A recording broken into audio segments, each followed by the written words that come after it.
ako, ako'y gutom na gutom. Ito ho, isang pirasong pinapay para sa aming paglalakad. Salamat. Ano ang may magbinigong sa'yo? Bilang natin parang kabalitan. Ibabalik ko sa'yo ang sinamay. Wag ho, para sa inyong pinapay.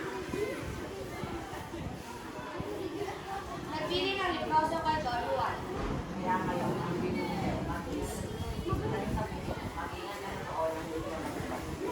At ito parang ang mundo sa matatarap ng bahay. Ito o makikita sa mga tao ang hindi ko sa'yo ang parang hindi ka Sumunod sa utos ni Don Pedro, ni Don Juan de Liproso sa kagustuhang mauni ang ibong kasal.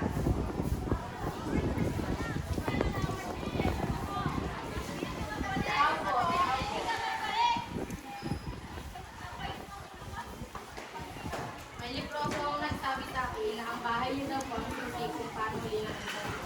Don Juan. Ang ibang madana ay may ito. Hindi mo ikaw mahuli kung hindi ko kapag mo bibigyan kita ng trabaho. At kapag umawit ka man ito, ay sugatan ng iyong mahal na pagkakanulan.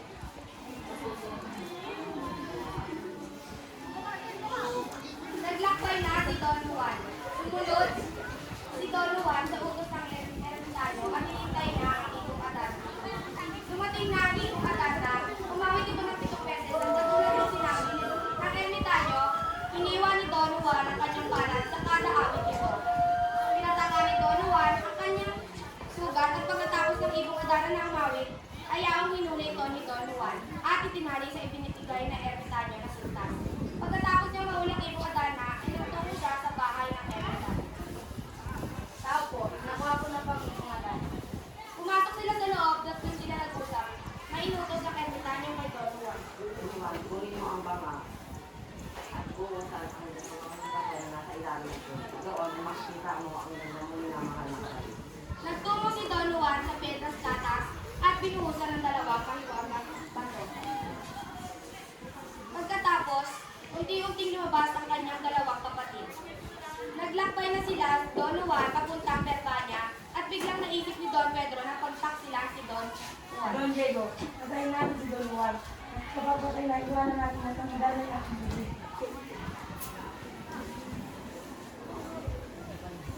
Binugbog ni Don Pedro at Don Diego si Don Juan hanggang hindi na ito makalaban. Suntok, tadyak sa katawan ang nasawi ni Don Juan. Sa walong senaryo, kaharian ng Berbanya. Nagdating na sila Don Pedro at Don Diego sa palasyo. Mahal na ma, dala na po natin ang ibon sa pag-ibig. Bakit dyan kang ibon dali nyo? Kay pangit at lima ko na yung nalay. Lang na, bawin ka na.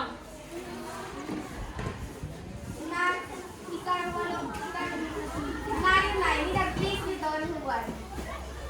Si Don Juan ay lubong-lubog. Nagatong-gatong sa damo at nagdasal si Don Juan. O Bere, ako'y iyong tulungan. Sana'y may dumating upang tumulong sa akin. Sa pagdadasal ni Don Juan, may nakakita sa kanyang matandang ugol. Siya ay pinuhat at dinala sa sulok. Ginamot niya ang bawat bugal at nagbasa na meron si Don Juan. Hanggang sa isang naayos na naraming na ni Don Juan at kinausap ni Don Juan na matandang ugol. Utang ko sa iyong aking buhay. Ano kayang marapat na doon simpalan? Ang dalawa ay nagkamay. Bago sila maghiwalay, matanda pupunta pa bundukan sa Berbanya si Don Juan. At naglakbay na nga si Don Juan hanggang sa nakarating siya sa Berbanya. Nalinis kayo doon, nalinis ka dito. Sinabi din, ang pag-awit ng ibong Adarna.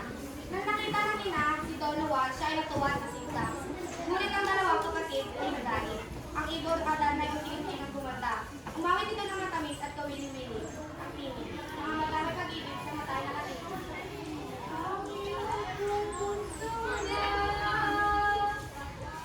Nagkis ng madlang hirap, samantalan ay hinamo sa utos mo.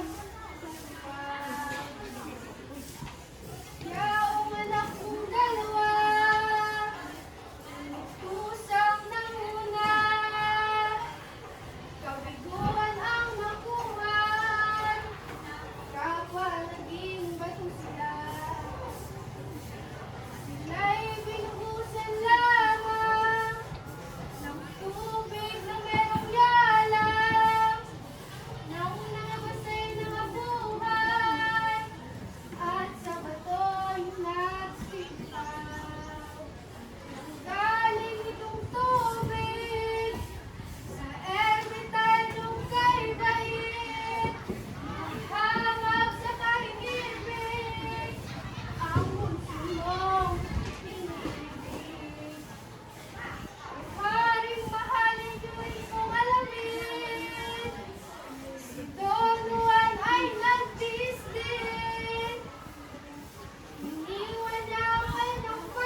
ay umalis na. Wika nito, ito ang maganda, natatago ang may sala. Ito ang maganda, natatago ang may sala. Naglakbay ang magkapatid para hanapin si Don Juan. Nakita nila ito sa bundok ng Armenia. Don Diego, kung wala kang balak, balikan na natin malamang. Iwanan na natin, iba niya, doon na natin sa amin. Don Juan, sumama ka sa amin, nang mabuo tayong tatlo. Nang nakarating na, may nakitang balon, sina Don Pedro at Don Juan. Inutusan ni Don Pedro na si Don Juan na ang una.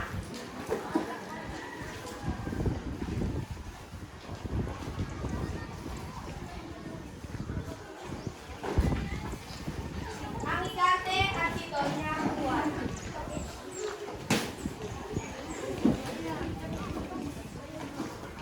Lumuhod si Don Juan at sinabi kay Doña Juan na sumama na sa itaas. Hindi ko mapipilit kayo sumama. Hanggang tayo sa Tumutik na ang higante. Naglaban si Don Juan at ang higante.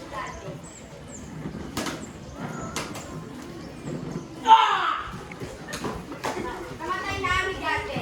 At dinala ni Doña Juana ang si Don Juan ay Doña Leonora.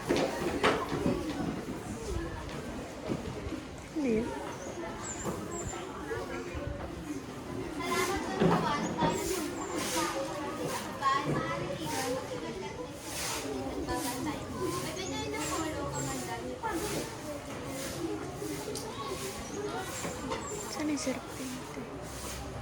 Narito, Doña Leonora. Doña Leonora, ikay lumabas diyan. Kaya akong ililigtas sa iyong nagbabantay. Don Juan, mag-ingat ka. Papagay ng serbyate ka man dati kay Bugio. Dumating na ang serbete. May 7 pulo at naglaban sila ni Don Juan. Ay hirap ng kanunin.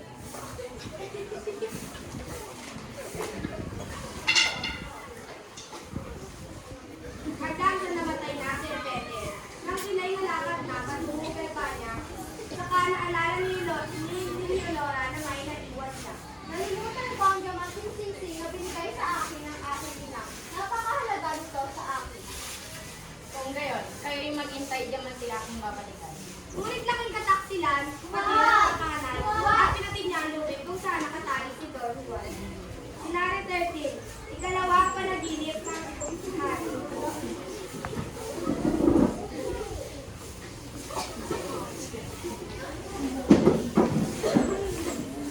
Si Don Haring Fernando ay nanaginip na naman.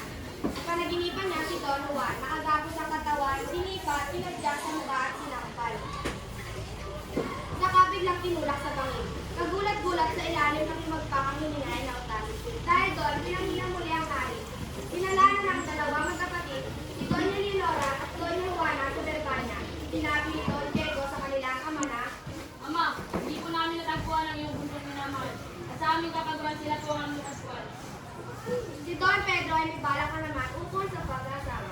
Kinakuwanta ka mo, si Leonora ang buhangin at si Don Diego pag-alibig ng puti. Nang ako po ay nangulila sa aking ama at ina, ito ang taong kupong namasa ang mabuhay ng mag-isa. Irugin si Leonor ang magpatuloy sa kanyang karata. Si Leonor ay alamin. Sinari 14, ang mahiwagang lobo. Makita ng lobo si Don Juan. Katawanan nilang hina, pati mga buto at balat, tuboy na lukol sa ulo. Buong katawan pinahiran, bawat masa ng katawan. Gayon din ang mga kilay na maluluka at limat. Prinsipe agad lumakas, ang bahaw ang mga sugat. Nakatindig at ang gilas ay lalong tumingkad.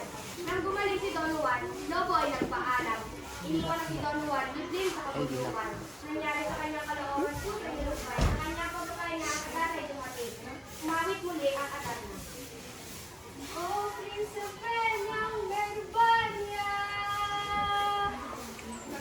kung sinisinta, tulog mo'y gumising ka, at ako ay may babanda. Ikutin ka na alay,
ako'y iyong binigay. Ako'y may isang supot ng tinapay na durog-durog. Ikaw na nga ang tumakot, kumain ka at nakaupo.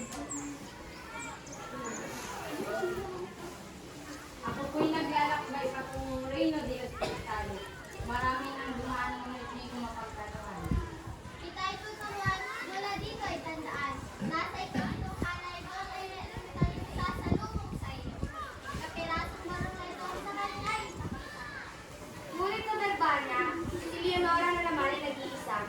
Mga magandang mata niya ay nanlalabo na dahil sa kakaluwa niya. Si Pedro kung tumalaw, akala niya ay si Don Juan.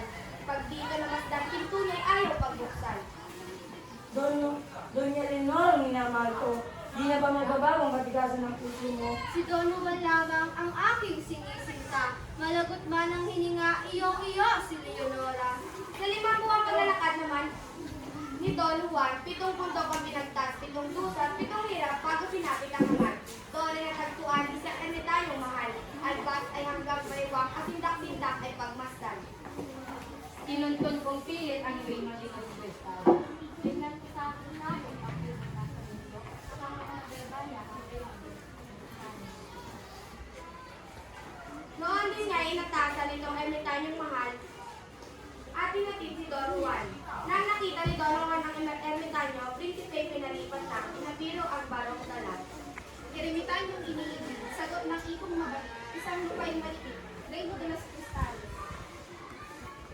Ayon sa Don Juan, narinig ko ng balita ng Avila, may umakaya ka at nagtita. Avila ay pinaganda din. Ang ermitanyo, magiliw at mahigpit na nagdilang ang prinsesa ay tuwang dalhin. Dalang bao na ibig na, ngunit nakarating naman sila. Sa banyo ni Doña Maria, ang tubig ay kaaya-aya. O prinsipeng minamahal, dito na kita iiwan. Magtago sa halaman nang hindi ka mamalayan. Asahan sa ikaapat, madaming araw na oras. Dito darating na tiyak ang prinsesa kinuhanan. Parang maliligo, ugali ng kapitulog. Upang hindi ka mabigo, mag-ingat sa pagkakataon. Sila ni Doña Maria, wala kapantay sa kanya, ang zero sa banda. O kay gandang dilag, at sa akin ay bumibulaw. Pagkat di na natiis sa timpiin ng pag-ibig, inakaw na niya ang kanyang prinsesa sa dikit. Ang umarang prinsesa, kausap, kasuotan ay di makita, ang galit niya sabihin pa, tatay na bubuka. Pagpasan ng maging sala, sa damit mong pagkawala. Kaya prinsesa, kung ako'y nagkasala, tatanggapin ko ng may pag. Ang prinsesa ay naawa.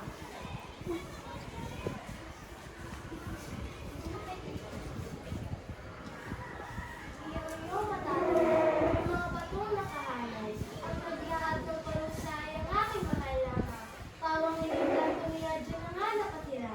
Pagkat kita iniibig, pag-ibig ko ay nagulangin. Kaya lahat ng bilin mo ay tanim sa loob mo. Mag-ingat ka mahal ko, anuman ang iyatas, tanggapin mo aking gawin. Scenario 15. Una ang utos ni Haring Salerno.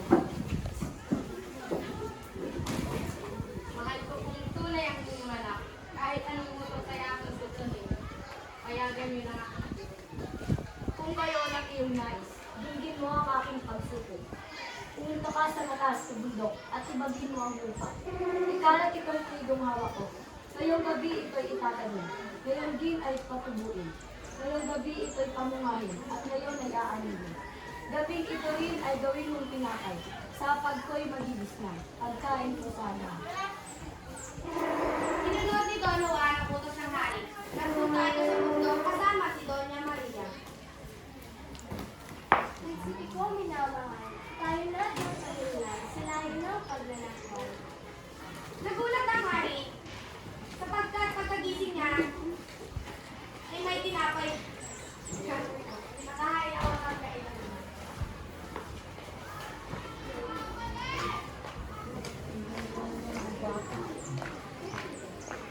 Scenario 16. Ikalawa ang utos ni Haring Salerno.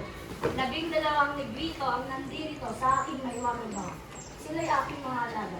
Minamahal kong totoo. Sila'y papakawalan ko sa laot sa karagatan at isilid mong muli ang prasul ng tahanan. Pagkagising ko sa agahan, dapat negrito ay aking silan. Ginawa ni Don Juan ang utos ng hari.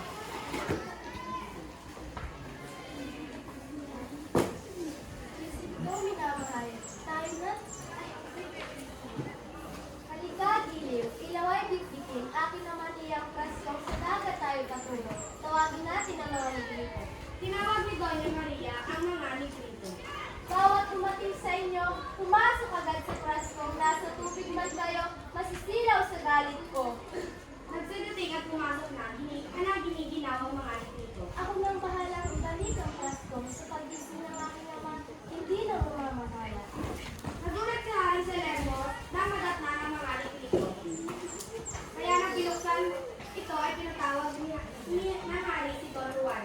January 17, ikatlong utos ng Hari. Ang ibig ko sa iyo, iusod ang bundok na iyan. Isang malaking hangaring naglugaw ko. Ito'y itapat sa aking bintana. Ang tamang-tama. Sinunod ni Don Juan ang utos ng Hari.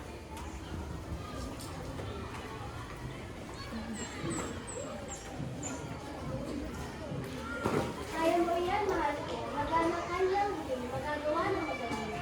Ngunit paano ko yung gagawin? Ako na ang bahala. Tapos na ang utos ng Hari. Isang isa't mata, bundok ay tapat na. Nagising ang Hari, nakita ang pagkayari. Himalang hindi mawari, nagulo ang kanyang bundok. Ikaapat na utos ng Hari. Ang utos ko sa iyo, lagyan ng harang ang karya ng 7 hangin. Ang mga bakod na iyan, pananggol sa karya, at gumawa pa ng lansangan na aking nabadaan. Nabatid ni Doña Maria ang utos ng kanyang ama. Mabigat man ay mapatawa, mahulig na kaya niya. Ako na ang bahala. Bukas din ay tapos na. Nang nagising ang Hari, nagulat ito sa nasilayan niya. Ang muling kahilingan. O Donawan, anong kay galing mo?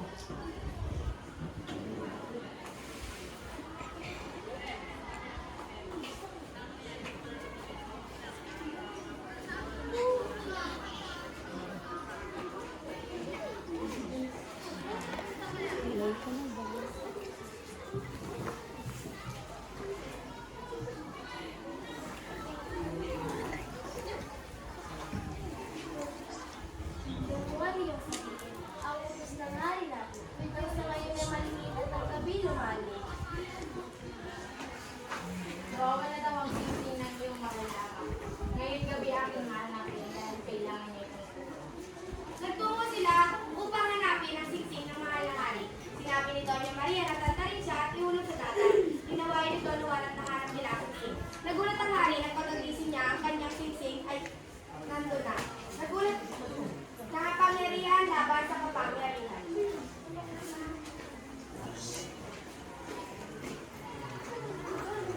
Mahihahan ko ba ko sa iyo? 3 babae. Hulaan mo ang mga kamay ng iyong minamahal. Sino ang hero mo dyan? Mahal na Hari, ito po ang aking hero.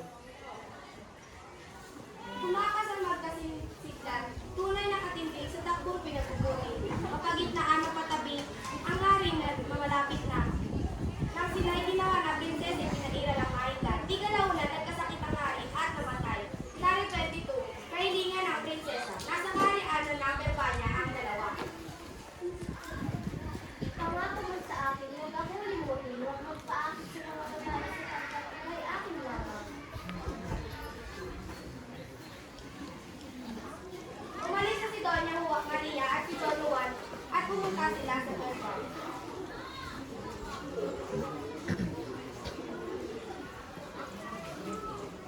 Ang pagsalubong kay Don Juan. Alam ko, ako'y nagagala na ikay masadari. Don Juan, ika'y dumating na. Pitos ang kitang inintal aking mahal. Mahal na hari, patawad sa iyong anak ay may liyem na pagtingin. Mahal na hari, ako'y tigil. Sana ako'y ikasal kay Don Juan. Patawad niyo naman sa pagkaroon nagmamay-ari ng akin. Si Mario lang ang aking kapagpasalang kay Nena. Duruan, ikakasal kita ka dyan yan. Hindi naman, ayaw niyo ikasal kay Nena. Wala akong magagawa yun. Usapan tungkol sa kasal.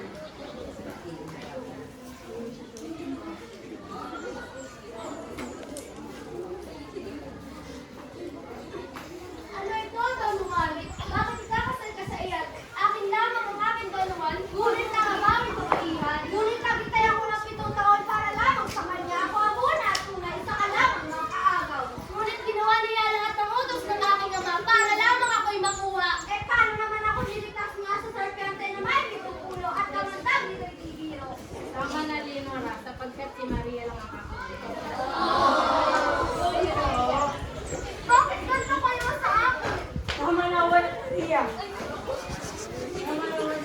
Leonora, akin lang siya. Ngunit